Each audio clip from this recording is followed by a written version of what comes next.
Okay, let's dive right into this. Welcome to The Explainer. We're always looking to take these huge, profound ideas and break them down so you can actually use them in your everyday life. And today we are exploring something absolutely fascinating. We're looking at this ancient guide to mental clarity that honestly feels like it was written specifically for the completely chaotic times we're living in right now. It's called the Sutta Nipata.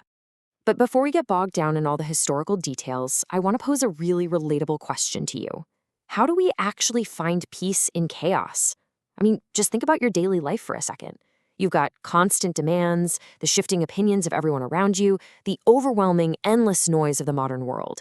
We are all trying to figure out a way to just stay grounded when everything around us feels like it's spinning out of control. Now, you might be thinking the answer lies in, I don't know, some new productivity hack or the latest wellness trend, but no. The surprising solution we're looking at today is actually 2,500 years old. It comes straight out of the Pali Canon, which is the central collection of scriptures in Theravada Buddhism. And despite being ancient, the wisdom packed into these texts is piercingly relevant to the exact psychological hurdles we're facing today. So here is our roadmap for today. First, we'll look at it as an ancient practical guidebook. Second, we'll cover its 3 core pillars. Third, we'll take a journey through its 5 chapters. And finally, we'll talk about navigating the worldly winds. Section 1, an ancient practical guidebook. To really appreciate the power of these teachings, we have to understand what we're actually dealing with here. Sutta Nipata translates to the discourse collection, and what makes it so incredibly special to historians and practitioners is that scholars believe these verses represent the absolute earliest layer of Buddhist literature in the Pali Canon. We're not talking about a text that evolved hundreds of years after the fact. It contains many of the earliest teachings attributed directly to the Buddha himself. And this brilliantly illustrates the core difference between the Sutta Nipata and the texts that came later. If you pick up later philosophical texts in the tradition, they are dense. They're packed with abstract metaphysics and super complex theoretical frameworks. But the Sutta Nipata, it's entirely different. It was written mostly in simple, poetic verse. Since it came from an oral tradition, it had to be easy to memorize and recite out loud. The focus isn't on some high-level academic theory. It's intensely direct. It focuses heavily on ethics and how to live a peaceful, detached life, right smack in the middle of a chaotic world. Section 2, the 3 core pillars. While this Sutta Nipata covers a massive range of topics, its entire foundation basically rests on 3 distinct philosophical pillars. We have the solitary seeker, the nature of suffering, and universal loving-kindness. Together, these form a totally complete framework for living. They address how we interact with ourselves, how we understand our pain, and how we treat everyone else around us. Let's break these down one by one. The first pillar is this concept of the solitary seeker, or the Muni, which essentially translates to a wise sage. Now, the text places a massive value on solitude and non-attachment. But, and this is key, it's not just about running away to hide in a cave somewhere. It's about walking a path that is completely independent of worldly praise or blame.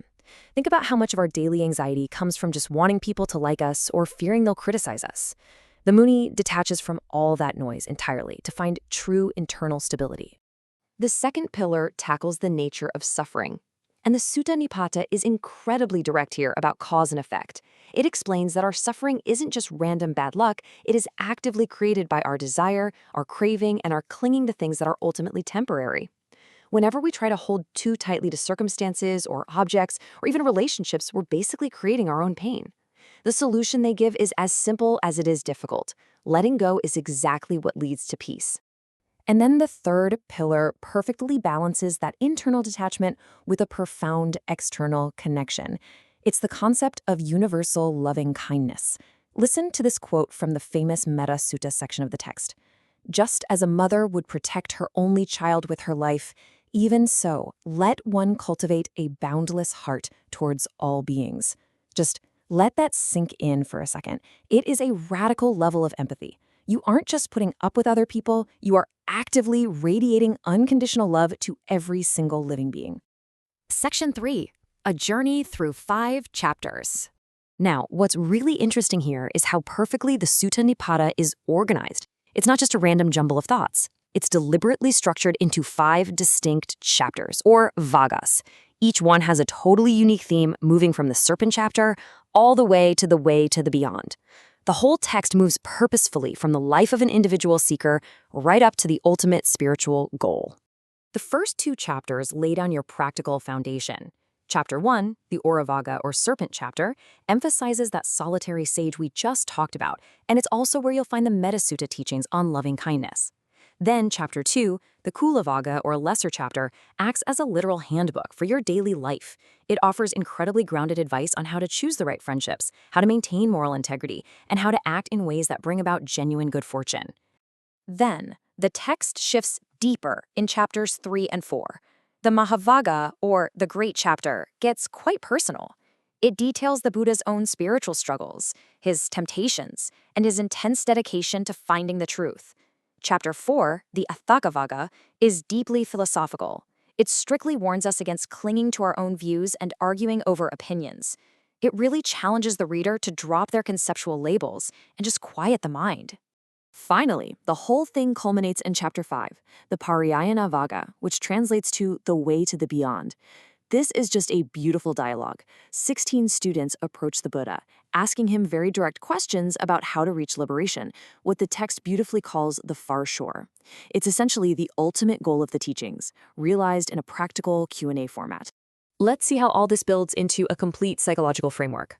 By moving through these 5 chapters, the ancient reader and, well, you today, are taken on a very precise path. Step 1, you master practical, daily ethics. Step 2, you develop a deeper, detached understanding of your own mind. And Step 3, you arrive at total peace. It's literally a masterful step-by-step curriculum for clarity. Section 4, Navigating the Worldly Winds. So, how do we take a 2,500-year-old text and actually use it on a Tuesday morning when our alarm doesn't go off and we're running late for a big meeting? Well, the magic of the Sutta Nipata is that it's a guidebook for exactly that scenario. It actively pushes back against just going through the motions.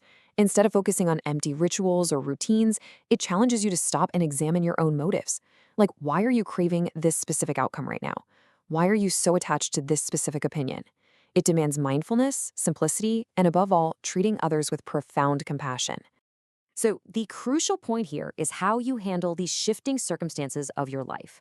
The text describes our shifting circumstances as the 8 worldly winds, and they occur in specific pairs: gain and loss, status and disgrace, blame and praise, pleasure and pain. These are the forces that literally blow us around every single day, right? One minute you receive praise and you're thrilled, the next minute you face a loss and you're devastated. But the goal of the sage is to stand completely still and calm while these winds blow fiercely around them. Understanding this completely changes how we react to adversity. So as we wrap up this explainer, I want to leave you with a question to really ponder. Knowing that gain and loss, praise and blame are just temporary winds, how will you quiet the 8 worldly winds in your life today? The chaos isn't going away anytime soon, but your reaction to it, that is entirely in your control.